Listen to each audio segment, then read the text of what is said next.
Welcome to Court Helicopter Explainer. This one is about buying land of a dead person. Many people have died.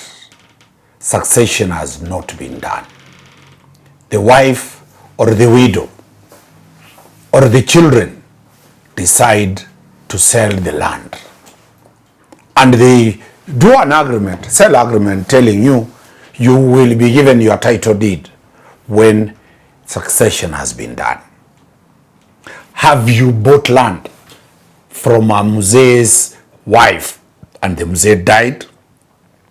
Have you bought land from his sons because succession is still in court and has not been concluded, and you have entered into a sale agreement, hoping that once succession is complete, you will get a title deed?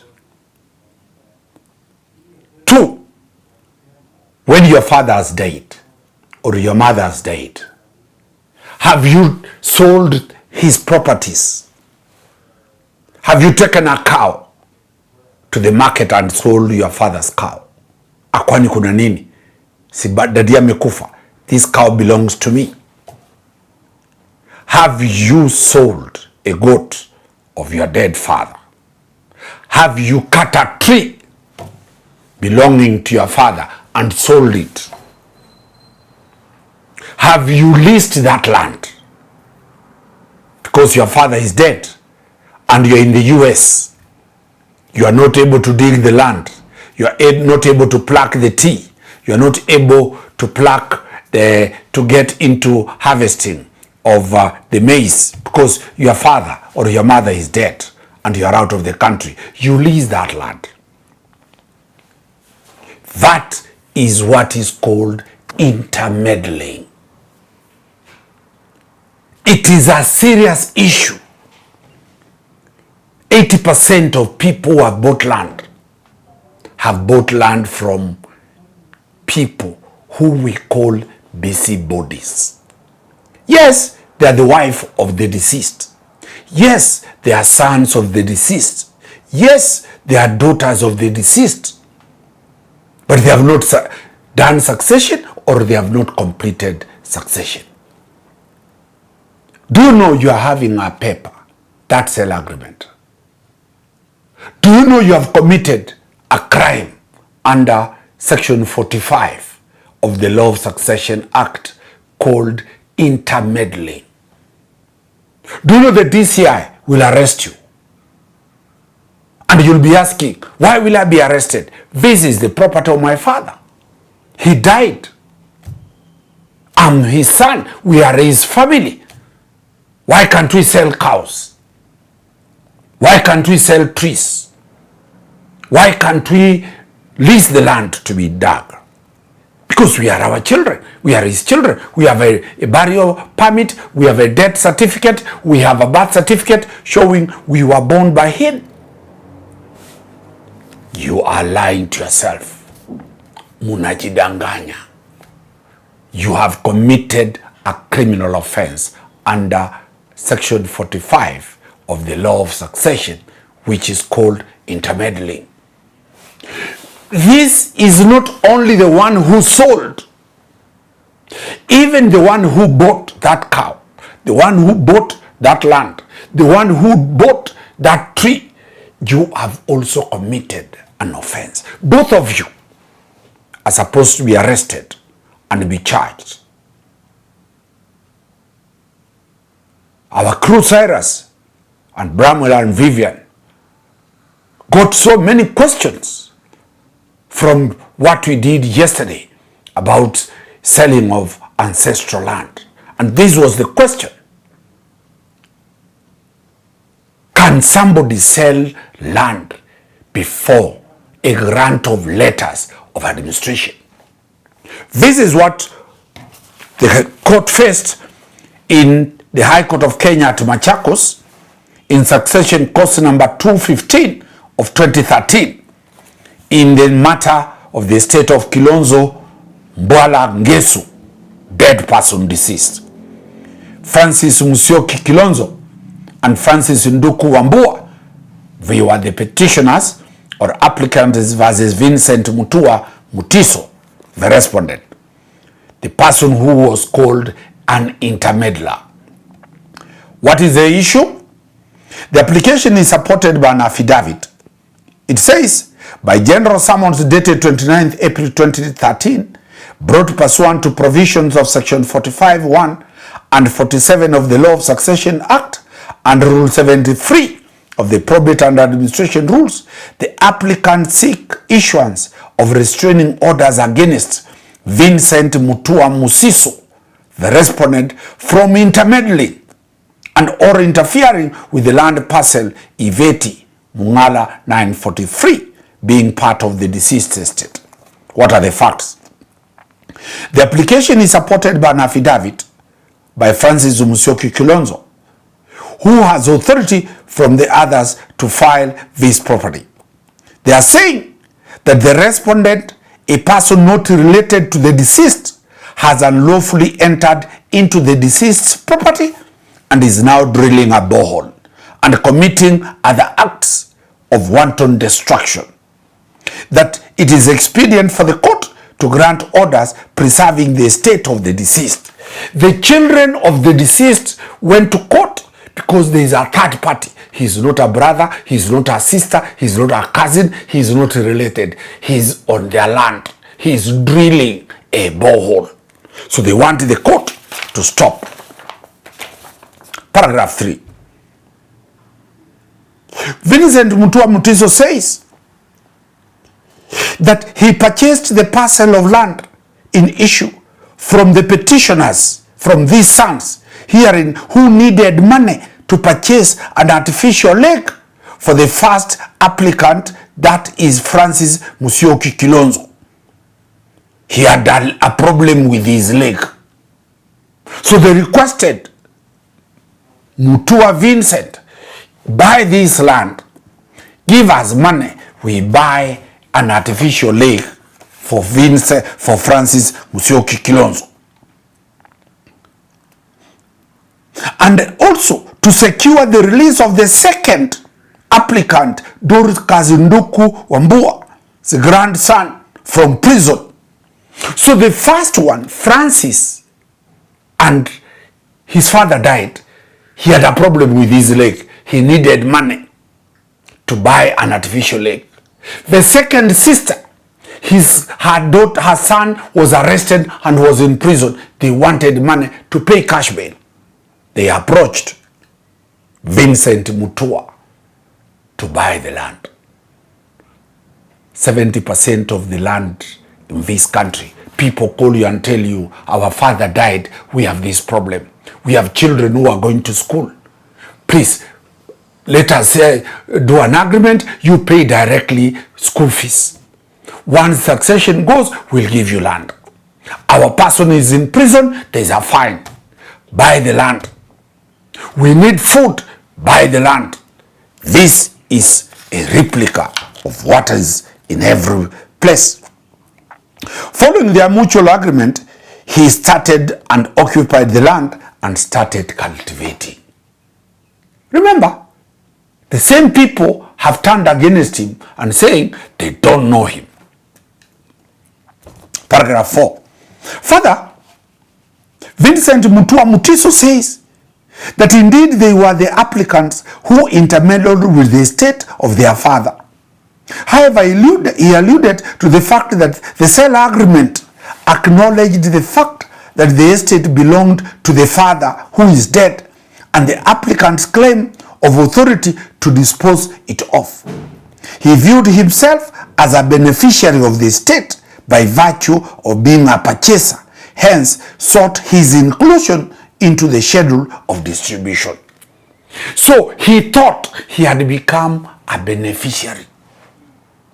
So he filed in the matters of succession that he should also be considered as a bona fide purchaser. And once succession ends, he'll be given this title deed. Many of you have been conned and cheated. You buy there's a sale agreement. We will put you in the pleadings in the succession matter as a beneficiary. Oburu says no, you will not. The court will not give you. You are not blood. You are not a child. You cannot be part of the estate. Your rights are elsewhere. Let us hear what the court said.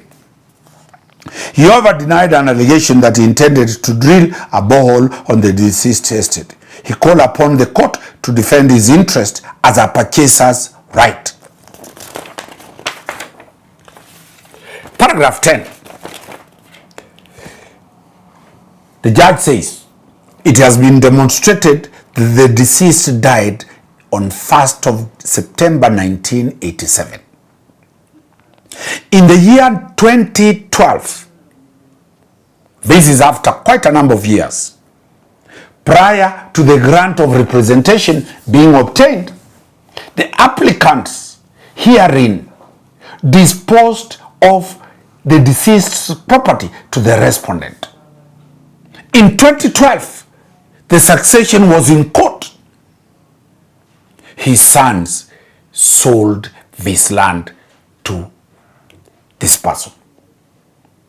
In a sale agreement entered into by the parties, the applicants needed money to purchase an artificial limb for the first applicant and to secure release of the second applicant's grandson from prison. What does the judge say? Disposing of the land belonging to the deceased is a contravention of section 45(1) of the Law of Succession Act, and that is indeed intermeddling with the estate of the deceased. Paragraph 15. Circumstances giving rise to this application were created by the applicants. By coming up with such an application, following the sequence of events as set out clearly, show that they acted in bad faith.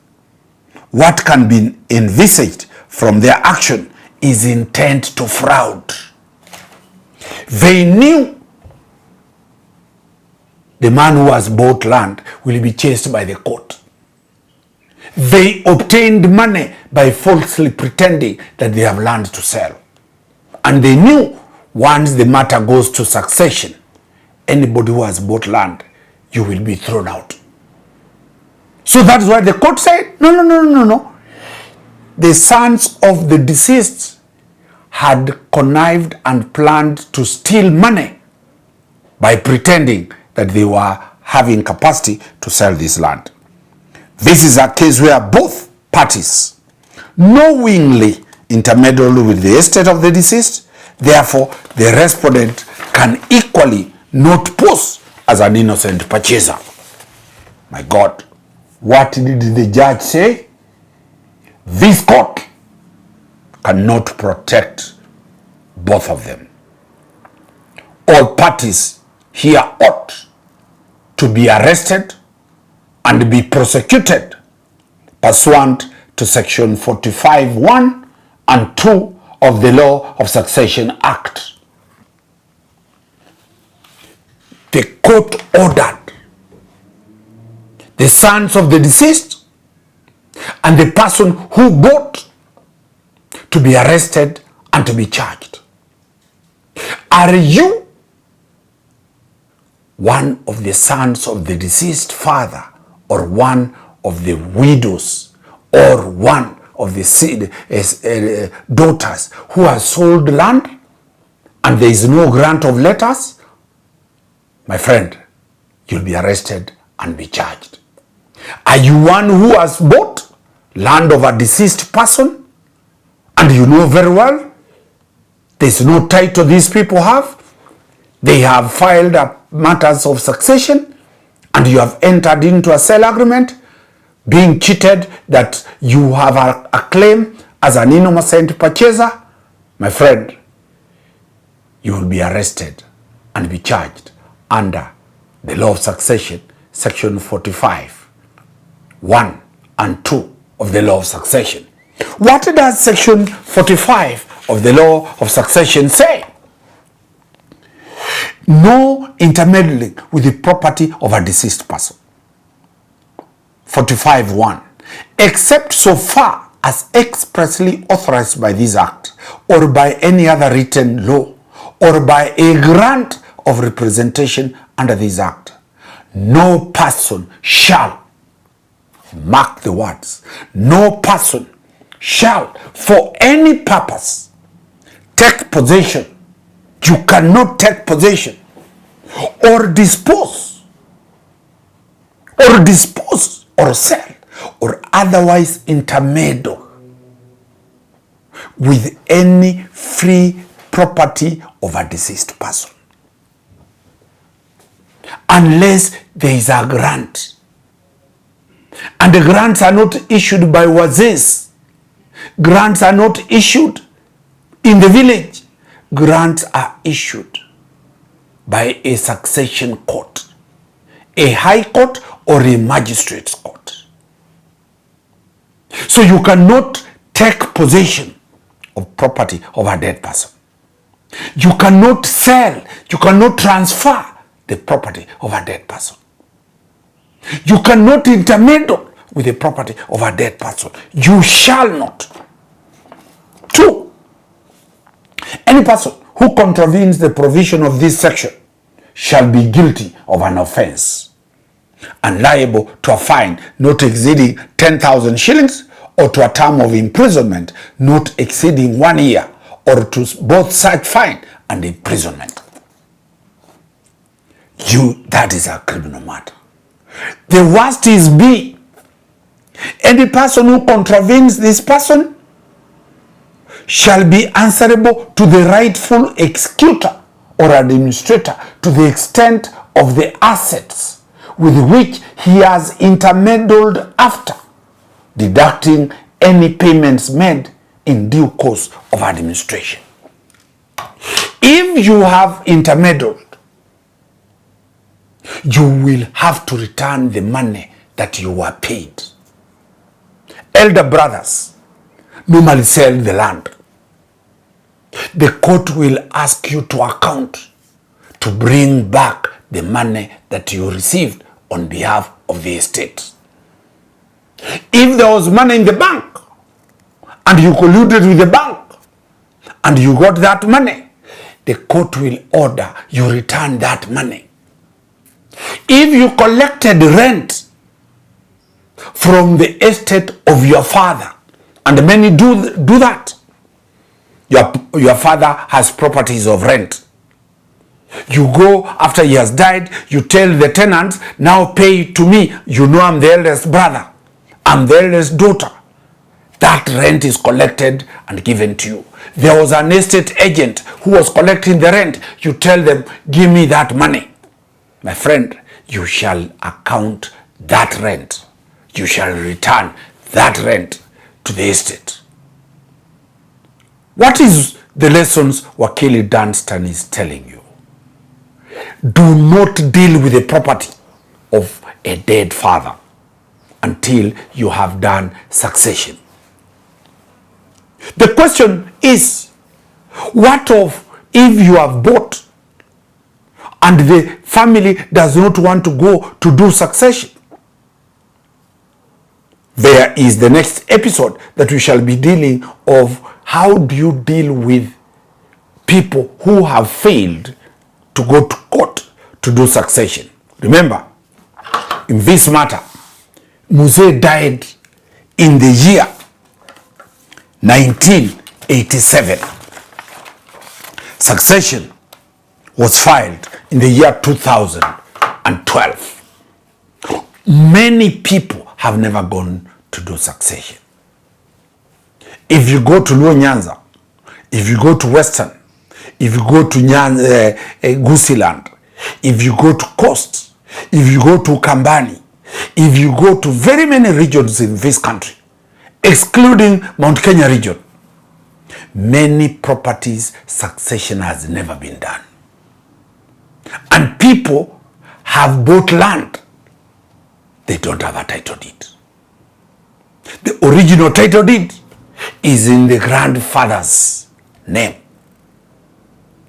If you go buying land make sure you're buying land from somebody who has done succession and who has a title deed in his name.